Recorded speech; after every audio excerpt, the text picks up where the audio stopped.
வணக்கம்.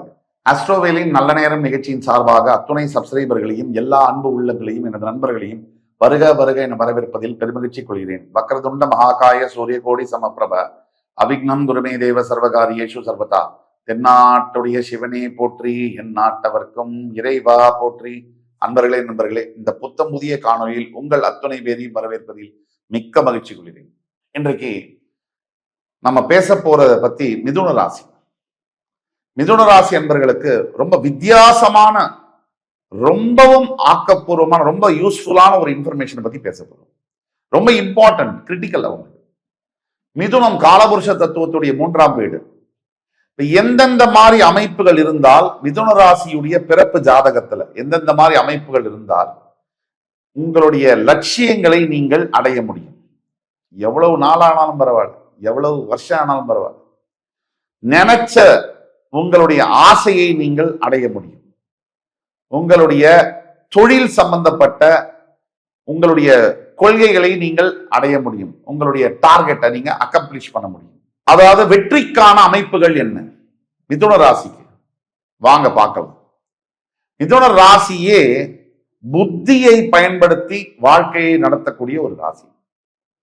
தன்னுடைய சொந்த புத்தியினால், அப்பா கொடுத்ததில்லை, வேற யாரோ சொல்லி கொடுத்ததுலாம் இல்லை, தன்னுடைய சொந்த புத்தியினால், உழைப்பால் செங்கலாக செதுக்கி வந்ததுதான் மிதுன ராசி. அப்ப நமக்கெல்லாம் எல்லாரும் முயற்சி பண்றாங்க, ஏன் வெற்றி கிடைக்கல, மாறுது. அப்ப அதோடைய சூட்சமங்கள் என்ன?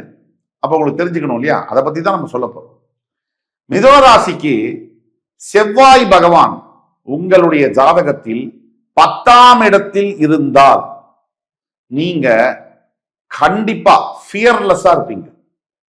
மிகப்பெரிய ஒரு டாமினேட்டிங் ஃபோர்ஸா இருப்பீங்க. வாழ்க்கையில் தொழில்ல கொஞ்சம் கூட அசராம எவ்வளவு பிரச்சனைகள் வந்தாலும் சமாளிச்சு வெற்றி பெறுவீங்க. ஒரு எடுத்துக்காட்டுக்கு, நீங்க மிதுன ராசி, உங்க லக்ன லார்ட் எங்க இருக்காரோ அங்கிருந்து 10ஆம் இடத்துல செவ்வாய் இருக்கணும். உங்க லக்ன லார்ட் ராசியிலிருந்து இல்ல, உங்க லக்ன அதிபதி பிறப்பு ஜாதகத்துல யாரோ, லக்னம் எதுவோ அந்த இடம் பார்க்கணும். நீங்க அந்த லக்னத்திலேருந்து 10th ஹவுஸ்ல 10ஆம் வீட்டுல செவ்வாய் இருந்தால் உங்களுக்கு ஜாதகம் யோக ஜாதகம். நீங்க உங்களுடைய வெற்றியை நீங்க அடையிற வரைக்கும் விட மாட்டீங்க, ஃபைட் பண்ணிட்டே இருப்பீங்க, அக்கம்ப்ளிஷ் பண்ற வரைக்கும். எதுவா இருந்தாலும் பார்த்துடலாம், 2ல் 1 வாழ்ந்தீங்க. கொஞ்சம் கூட பயப்படாம எதிரிகளை பந்தாடக்கூடிய யோகம் வரும். மிதுன ராசியா இருக்கணும். நீங்க மிதுன ராசிக்கு உங்க பிறப்பு ஜாதகத்தில் லக்னத்திலேருந்து 10ஆம் இடத்துல செவ்வாய் இருந்தால் இந்த யோகம் உங்களுக்கு அப்ளிகபிள். இது நம்ம பொதுவா இந்த விஷயங்களை சொல்றோம், 65-70% கரெக்டா இருக்கும்.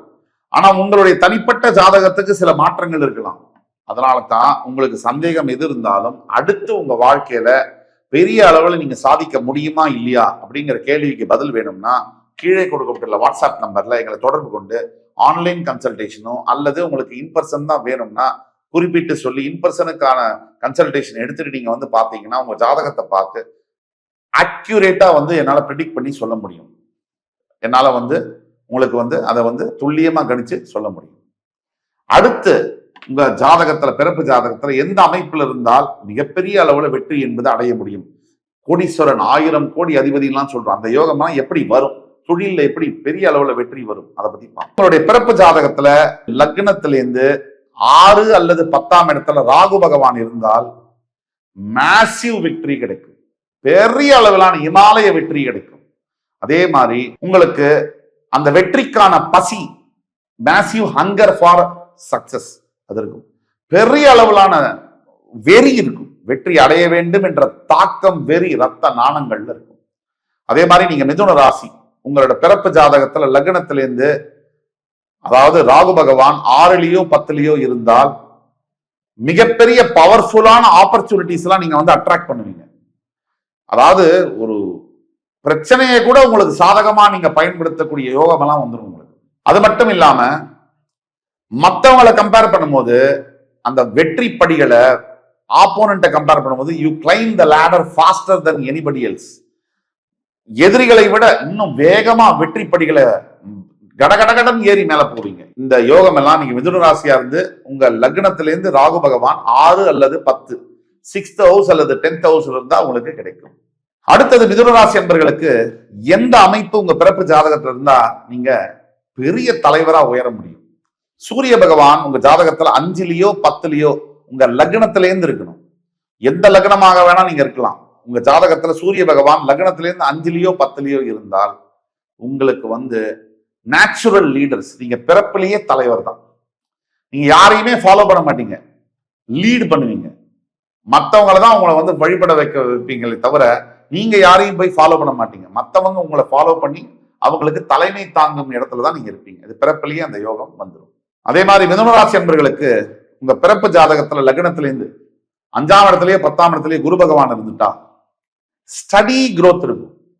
இந்த கச்சா முச்சா வேலையெல்லாம் செய்ய மாட்டீங்க.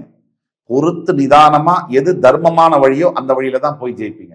ஃபாஸ்டான வெற்றி இருக்காது. ஸ்டடி ரைஸ் இருக்கும், கீழே வரவே மாட்டீங்க. தோல்வி என்பது இருக்காது. ஃபாஸ்ட் விக்டரி இருக்கும்போது ஃபாஸ்ட் தோல்வி இருக்கும். ஆனா இந்த அமைப்புல குரு பகவான் லக்னத்திலிருந்து 5-10 இருந்துட்டாருன்னா 5th house or 10th house இருந்தாருன்னா உங்களுக்கு படிப்படியாக நீங்க முன்னேறி ஒரு பெரிய உச்சத்தை தொடுவீர்கள். அதுல மாற்று கருத்து இல்லை. எஸ்பெஷலி 40 வயசுல இருந்து 45 வயசுக்குள்ள பெரிய வெற்றி ஒண்ணு உங்களோட வாழ்க்கையில உங்களை சாரும். மிதுன ராசியை பொறுத்த வரைக்கும் தற்சமயம் இந்த வெற்றிக்கான தாகம் என்பது அதிகமாக இருக்கு. எல்லா ராசிக்கும் இருக்கும், மிதுனத்துக்கு இன்னும் அதிகம். ஏன்னா அத்தனை தோல்வியை நீங்க சந்திச்சிருக்கீங்க. வழி தெரியாம பாதை தெரியாம அலையக்கூடிய மிதுன ராசி அன்பர்கள் தான் அதிகம். எந்த வழியில நான் செய்யறது, நான் செலுத்துறது, என்னுடைய எஃபர்ட்ஸ், என்னுடைய முயற்சிகளை எந்த பாதையில நான் செலுத்துறது, இதை செய்யலாமா அதை செய்யலாமா, இதை பண்ணா நம்ம ஜெயிக்க முடியுமா தோத்து போயிடுவோமா என்ற பயம் வேற, ஏற்கனவே பட்ட அடி வேற. அதனால உங்க பிறப்பு ஜாதகத்தில் இருக்கக்கூடிய சூட்சமத்தை வைத்துதான் மிதுன ராசி அன்பர்களுக்கு இனிமேல் வரக்கூடிய எதிர்காலத்துல என்னென்ன நடக்கும் அப்படிங்கறத துல்லியமா சொல்ல முடியும். பிறப்பு ஜாதகம் தான் ஒரு ஜாதகருடைய 75% வாழ்க்கையை முடிவு செய்கிறது. கோச்சாரமா இன்னைக்கு வரக்கூடிய பயிற்சிகள்லாம் 20% தான் முயற்சி பண்ணும். ஆக மிதுன ராசி என்பவர்களுக்கு எப்பேற்பட்ட சந்தேகங்கள், நீங்க ஜெயிப்பீங்களா மாட்டீங்களா தான் கேள்வி. அதுக்கு உண்டான பதில் வேணும்னா கீழே கொடுக்குற வாட்ஸ்அப் நம்பர்ல எங்களை கான்டாக்ட் பண்ணீங்கன்னா கம்ப்ளீட்டா அக்யூரேட்டா ப்ரெடிக்ட் பண்ணி தர நான் காத்து கொண்டிருக்கிறேன். ஆக மிதுன ராசி என்பவர்களுக்கு எந்தெந்த அமைப்பில் உங்கள் வாழ்க்கையில உங்களுடைய லட்சியங்கள் நிறைவேறும், உங்கள் கொள்கைகள் நிறைவேறும், நீங்க பெரிய அளவுல உங்க தொழில சாதிக்க முடியும் அப்படிங்கறதெல்லாம் நம்ம பார்த்தோம். இது பொது பலன்களே. உங்களுடைய ஜாதகத்துல 65-70% நான் சொன்னது நடக்கும். ஆனா பிறப்பு ஜாதகம் ஒவ்வொருவருடைய ஜாதகமும் யூனிக். அதனால அதுக்கு மேல உங்களுக்கு சந்தேகம் இருக்குன்னா கீழே கொடுக்குற வாட்ஸ்அப் நம்பர்ல எங்களை தொடர்பு கொண்டு ஆன்லைன் கன்சல்டேஷனோ இன்பர்சனோ வாங்கி வரும்போது உங்களுக்கான பலன்களை இன்னும் துல்லியமாக கணித்து தர காத்துக் கொண்டிருக்கிறேன் என்று கூறி இந்த எபிசோடு உங்களுக்கு எல்லாம் பிடிச்சிருக்கும்னு நம்புறேன். அடுத்து வரும் காணொலியில் மறுபடியும் உங்கள் எல்லோரையும் சந்திக்கும் வரை உங்களிடமிருந்து விடைபெறுவது உங்கள் சுபாஷ் பாலகிருஷ்ணன். நன்றி, வணக்கம், வாழ்க வளமுடன்.